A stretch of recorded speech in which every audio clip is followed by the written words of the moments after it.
They went in to learn from the jungle, but something in the jungle was already watching. In 2003, during the height of the global war on terror, a detachment of Green Berets was sent into the Amazon. Their objective was not combat, but survival. The mission led them to Manaus, to the Brazilian Jungle Warfare Training Center, the CIGS.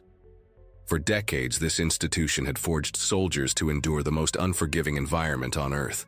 Brazilian instructors, hardened by years of operations, taught that the jungle was not just terrain, it was an adversary. Among the training modules, riverine navigation through the Blackwater Igarapés had long been a rite of passage. Canoes cut silently through channels where canopies swallowed the light and radios struggled to function. For the unit, this was standard doctrine, a drill that tested discipline, endurance, and cohesion. Each movement was deliberate, every sound measured.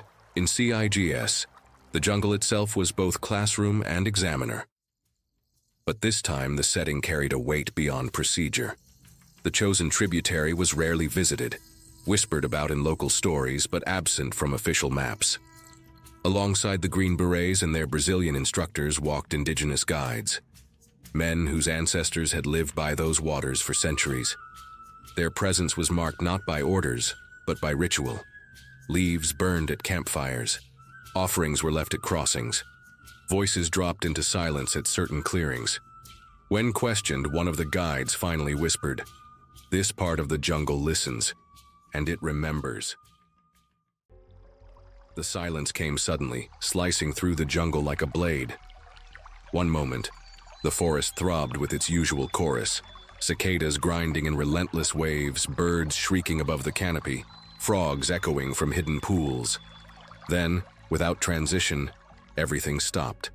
The sound collapsed into nothing, leaving only the creak of wooden paddles and the shallow breathing of soldiers. For men trained in warfare, silence is never peace. Silence is danger. Helmets turned, rifles lifted slightly higher, eyes swept the shadows between trees.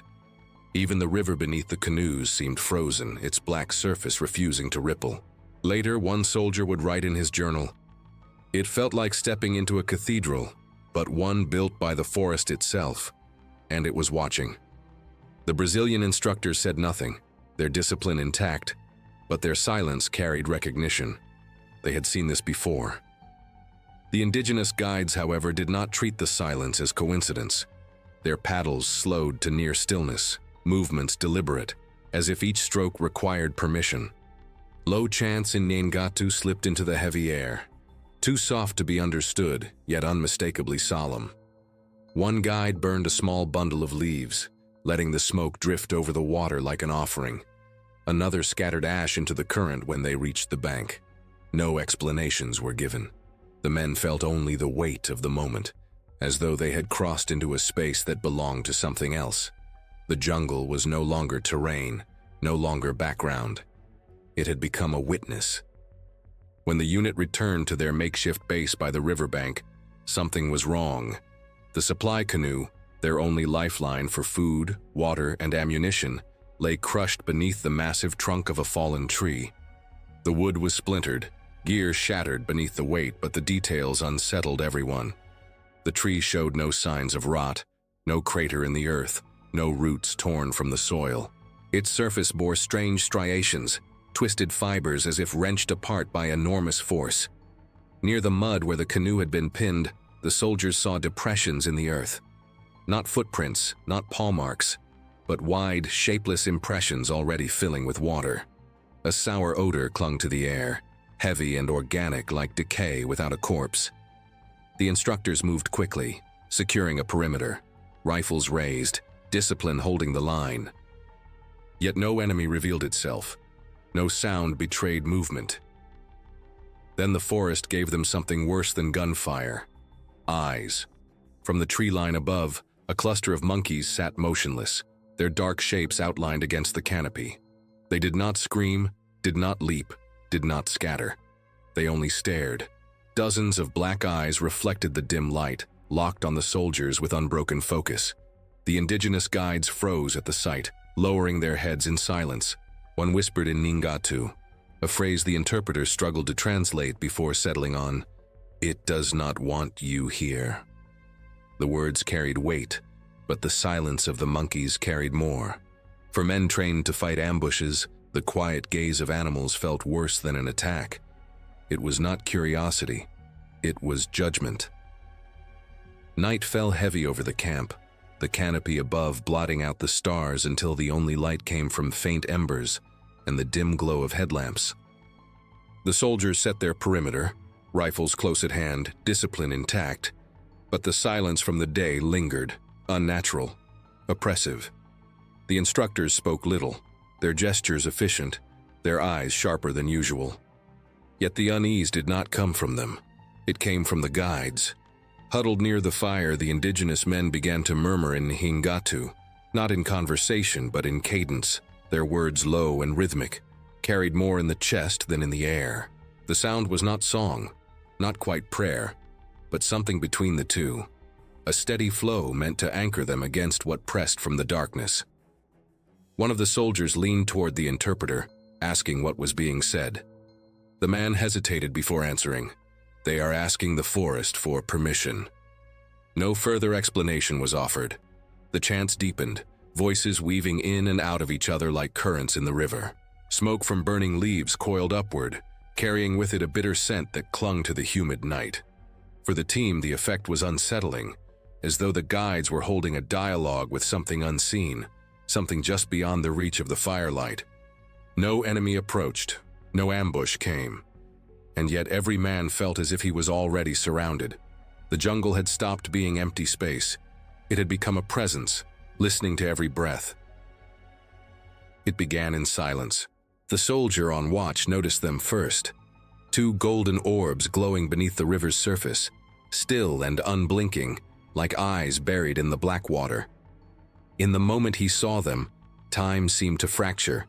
The air no longer moved, the current stilled, and even the insects seemed erased from existence. He wanted to lift his rifle to alert the others, but his body betrayed him. Every muscle felt locked, frozen in a second that refused to pass. It was as though eternity had been condensed into a single moment, trapping him in its grip. Then came the second sensation. A crushing weight pressed against his chest, each breath drawn shallow and ragged as if the air itself had thickened. His ears filled with the thunder of his own heartbeat, each pulse echoing louder than the river, louder than the night. Space itself became uncertain. Were the lights 2 meters away or 20? Were they inside the river or inside his mind? The world narrowed until only those orbs existed, patient, deliberate, staring without urgency, as though they had all the time in the world to consume him without moving. And then they were gone. The river was black once more, the silence swallowing the vision as if it had never been. The soldier gasped, chest burning as though he had held his breath for minutes. He said nothing. There were no words that could hold what he had seen, only the cold certainty that something had looked back at him. The jungle pressed closer around the camp, every leaf and shadow whispering the same truth. What you saw is not gone. It is waiting. The golden orbs had vanished, but the sense of being watched did not fade. The soldier still struggled to steady his breath when the current beneath him seemed to hold the air hostage. The silence was not empty. It was a pause, stretched and heavy, as if the jungle itself awaited a signal unseen. Then came the rupture. Without warning, the river erupted in violence. Black water shot upward in a violent surge, mud and spray tearing into the night as a colossal force broke the surface. In an instant, one man was gone, seized by something immense, his cry cut short before it could form. Gunfire came too late. Bursts of automatic fire split the darkness, muzzle flashes painting faces twisted in shock. But the rounds vanished into the chaos. The river convulsed as if it were breathing, then sealed itself in unnatural calm. Too perfect, too final. For those who watched, time fractured. Seconds elongated into hours, each heartbeat hammering louder than the rifles. Fingers trembled on triggers, but muscles refused to respond with clarity. Their comrade had not fallen in combat, had not bled. He had been erased, consumed in front of them by something the water refused to reveal. And then, silence. No trace on the surface, no fragment returned. Only absence, heavier than the attack itself. The instructors tried to impose order, shouting commands into the void, but no discipline could reconcile what had just been seen. In war, every casualty leaves a trail: blood, tracks, smoke. Here, there was nothing. Absolute void. And in that void, a single certainty took root in every man's mind. This was no accident. This was intent. The river had swallowed one of their own. Not a guest, not a trainee, a soldier of CIG's. The loss struck deeper than fear. It was an insult carved into the heart of those sworn to master the jungle. The captain of CIGS broke formation without hesitation, lunging toward the bank as if sheer force of will could drag his man back. His shout cut through the night, sharp and commanding, but it carried a note no one had heard from him before: desperation. He splashed to the edge, arms reaching, only to be restrained by others before the current could take him as well. The river answered with violence. Mud churned, bubbles rose in violent bursts as though the waters themselves were breathing. A foul stench rolled over the camp, damp, organic, like the exhalation of something that should not exist. The captain struggled against the grip of his men, fury in his eyes, but even he could not deny the futility. Rifles opened fire again, muzzle flashes ripping into the night, but the bullets dissolved into black water. No cry, no blood, no body returned. The jungle seemed to hold them still, as if forcing them to witness helplessness. When the shooting ceased, the silence was unbearable. The captain stood rigid at the bank, fists clenched, jaw tight, his uniform stained with mud. Around him, soldiers shifted uneasily, unable to meet his gaze. They had seen him as the embodiment of control, of discipline. But now even he had been powerless. The missing man was not just a casualty. He was a void, torn from the unit without trace. And in that void, the captain's silence said more than any command. The river had taken what it wanted, and there was no taking it back. The captain's silence spread like a contagion through the ranks, heavier than the echoes of gunfire. The Brazilian soldiers of CIGS stood rigid, eyes fixed on the river that had just erased one of their own, while across the camp the American Green Berets mirrored the same paralysis. Their training urged them to secure positions, to regain control of the perimeter, yet none could move with purpose. The jungle pressed down on both units alike, a suffocating weight that made every breath feel shallow. The attempt to resume discipline failed before it began. Some of the Americans checked their rifles obsessively, hands trembling despite the motions being second nature.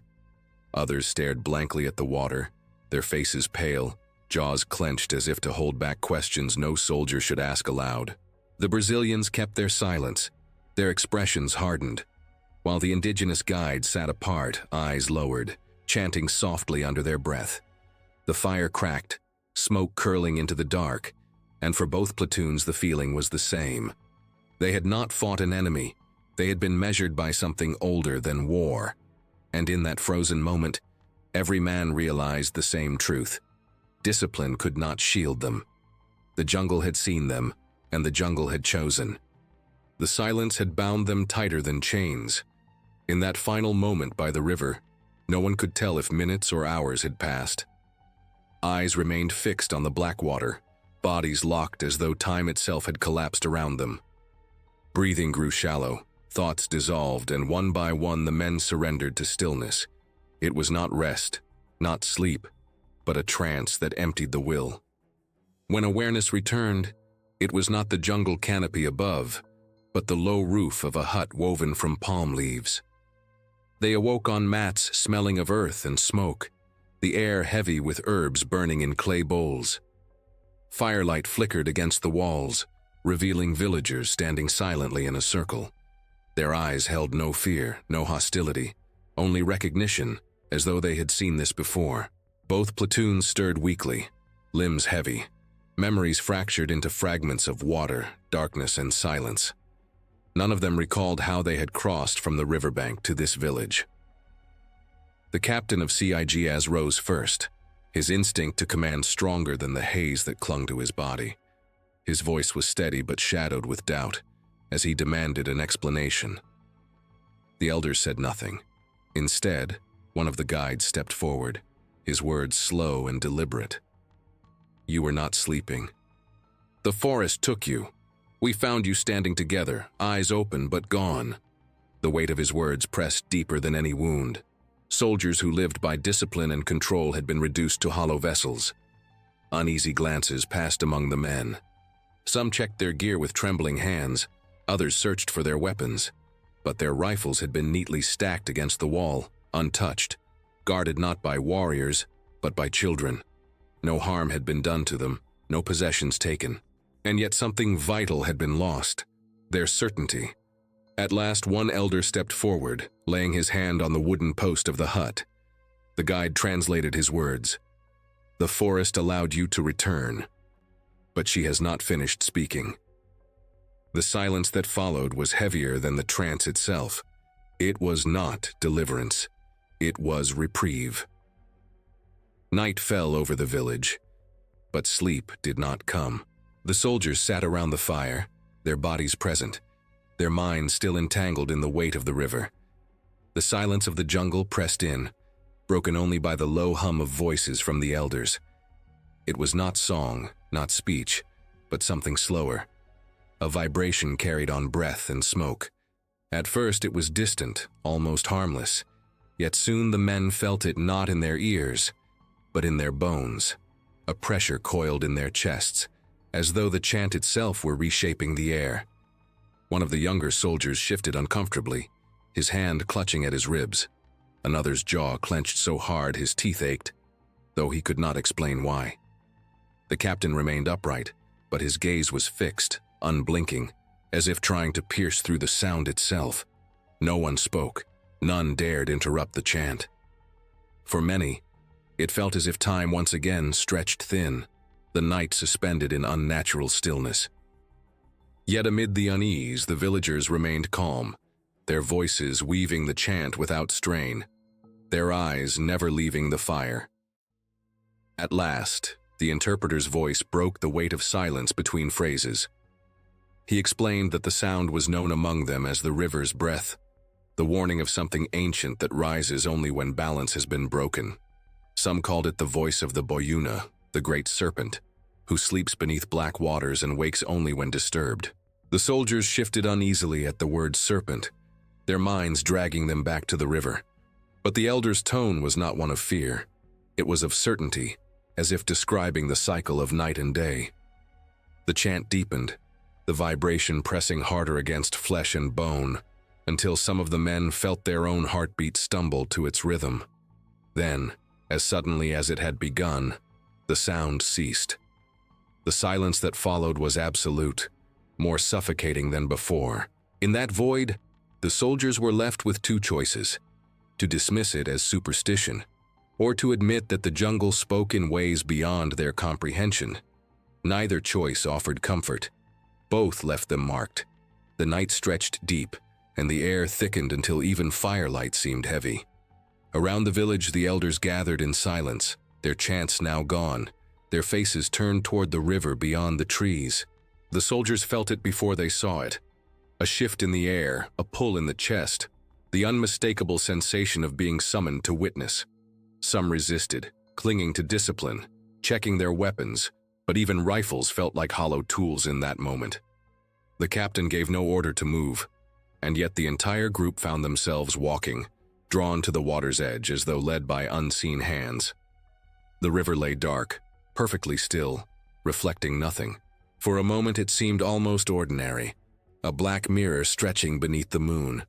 Then the surface broke, first with a ripple, then a swell, until a shape rose from below, immense, deliberate, undeniable. Her head breached the water, glistening black scales the size of shields catching the pale light. The sheer scale of it froze every breath. Her head alone spanned the width of a jeep, eyes golden and unblinking, fixed on the men who stood paralyzed at the bank. Time lost meaning. Some of the soldiers felt their knees weaken. Others clutched at their chests as the same pressure from the chants returned, heavier, more intimate. It was not fear of death. It was the realization of presence, of something that had watched them long before they had entered this jungle. The elders bowed their heads, murmuring words too soft to hear, while the guides lowered themselves to the ground in reverence. The soldiers did not bow, but none raised their weapons. Instinct told them firing was not resistance, it was desecration. Then, as slowly as she had risen, she submerged once more. The water closed around her bulk without sound, leaving only ripples that faded into silence. No strike, no violence, only the undeniable weight of what had been seen. The men stood frozen, their breath shallow, their hearts racing, marked by the vision of something that should not exist yet did. The river was black again, but now it carried memory. And every soldier knew they had not been spared. They had been judged. Dawn came gray over the river, mist rolling low across the water. The men gathered in silence, their thoughts still trapped in the vision of what had risen from the depths. Then someone noticed movement at the far bank. At first they thought it a villager, a fisherman. But as the fog shifted, they saw the shape more clearly. A uniform, torn and soaked, stumbling out of the reeds. It was him, the soldier taken by the river, the one swallowed without a trace. He collapsed to his knees at the shoreline, trembling but alive. The captain was the first to move, sprinting to the bank, the others following in disbelief. They found him weak, his skin pale, his lips cracked from dehydration. Yet there were no wounds, no marks of constriction where they expected to find broken ribs or crushed flesh. He stared at them with wide, hollow eyes, as if waking from a nightmare he could not name. When they pressed him for memory, he shook his head slowly. "I don't remember." The words came broken, uncertain, as though language itself had been stolen from him. But then, almost as if compelled, his hand lifted. Trembling fingers drew shapes into the wet sand at the river's edge. Circles, lines, a pattern that none of the soldiers recognized. He did not speak while doing it, his breathing shallow, eyes unfocused. The elders watched in silence, one of them finally nodding as if the gesture confirmed something ancient. The captain demanded translation, but the guide hesitated before saying softly, "It is not for us. It is for the river." When the soldier finished, he fell back into exhaustion, staring at the canopy above as if trying to anchor himself to the world he had returned to. The message in the sand remained, fragile lines soon blurred by the lapping water. No one dared erase it, not even the children of the tribe. For the men, the meaning was locked, unreachable. For the elders, the silence was enough. The forest had spoken, and the soldier had been its voice. When the units returned to base weeks later, official reports told a different story. The soldier's disappearance was listed as an operational disorientation, his reappearance described as recovery at a river crossing. No mention of the night, of the silence, or of what they had seen. Even his own words, "I don't remember," were folded neatly into the narrative of exhaustion and dehydration. Paper could not bear what eyes had carried. The captain of CIGS argued to preserve the details, to leave record of the inexplicable, but his objections were overruled. Superstition had no place in archives. The official cause of incident was filed as environmental stress, case closed. Yet every man who had been there knew that nothing about it had been ordinary. The silence in the documents was louder than any written word. For the Green Berets, the lesson was unspoken, but unforgettable. They had come to learn jungle warfare. What they left with was something far heavier, the realization that the jungle itself was not terrain to be mastered, but a will to be endured. In the villages along the river, the story spread quickly. For weeks, no one fished in that stretch of black water. Elders performed rituals with smoke and chant, sealing the banks with offerings. When asked why, one shaman replied simply, "She woke. You walked where you should not." His tone carried no fear, only fact, as if describing the turning of seasons. The soldier's presence became a whispered tale, not of training, but of trespass. Some villagers said the river had spared them because they had been brought into the chant of the elders. Others claimed the jungle was warning them not to return. The soldiers did not argue. They carried their silence as a second skin. For those who lived by the river, the meaning was clear. For those who had come from far away, it remained a wound without explanation. And the river, dark and endless, carried both truths in silence. No official record will ever tell what truly happened on that stretch of river. Reports spoke of disorientation, exhaustion, and environmental stress. Words need enough to hide what eyes will never forget. But in the silence of the men who walked out of the jungle, there lingers something more enduring than memory: the weight of being seen. They did not defeat an enemy. They stood in the gaze of something older than war, and for reasons unknown, were allowed to return. The jungle has no archives, no monuments. Its memory is carried in water, in smoke, in the whispers of those who live by its banks. And they say the river remembers, that when silence falls and the air grows heavy, she watches again. For soldiers who once believed the jungle was just terrain, the lesson endures like a scar. Some battles are not fought to be won. They are endured to remind us of what cannot be explained. What do you believe they saw that night? A legend or the truth the jungle keeps hidden? Share your thoughts in the comments below. If this story left you with questions, leave a like to support the channel, and subscribe for more untold encounters where war and the unknown collide.